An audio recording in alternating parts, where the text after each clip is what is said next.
everybody, I'm Dr. K from VideoFitnessBlog.com, and today I want to talk to you about stretching and mobility.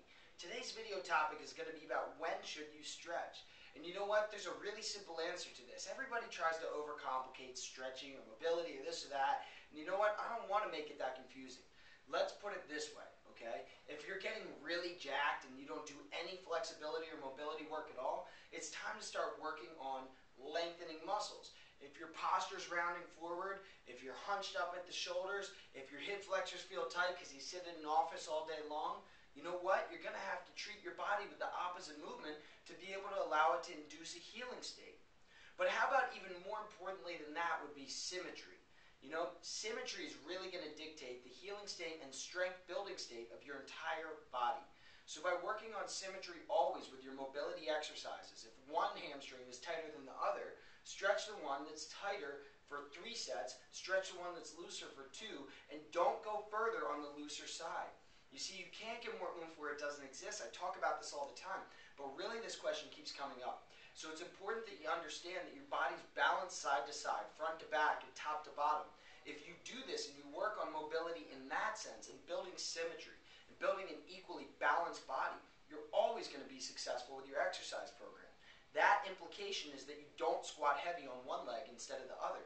The implication is that when you go to do a chest press, which is everybody's favorite exercise, for God knows why, that you're actually moving coordinatively with both sides together in unison and getting an equal contraction so that you don't round one shoulder forward over time as you get stronger and stronger into that position. If your chest is tight and your shoulders are rounded, then work on your chest. That means that you're overstretched in your back, so it's not appropriate to be stretching there. And by stretching, remember yesterday's video or the last video of mobility versus flexibility, because I'll choose into and out of the position every time over flexibility when it comes to building better human movement. The fact of the matter is, unless you're a gymnast or you're in Cirque du Soleil, and even in these situations, I may not work on flexibility ever. If I could work on mobility and even building the ballistic stretching, which would be a rapid alternation of movement, and only is desired in an elite athlete or somebody really looking to take it to the next level, including a dancer. If you don't need to be doing that, focus on mobility and mobility alone and watch your results skyrocket. Meanwhile, make sure that you're looking at symmetry and normal body alignment. Come on, you have an idea by now. Your ear's supposed to sit over your shoulder's supposed to sit over your hip's over your knee, well, your knee's just slightly in front of your hip, and then ankle underneath your hip. And if you take a look at that alignment all the way up and down, and you don't have an overly rounded back or an overly arched back, and you start looking at it in this sense and stretching areas that are tight, if my back's really arched, well, that means those muscles are really taut. So I need to loosen them through mobility exercises.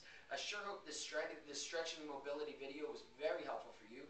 My name's Dr. K, and you can learn more about me and even claim a free video course by going to VideoFitnessBlog.com and just signing up with your name and email. It's that easy. I hope you have a great day.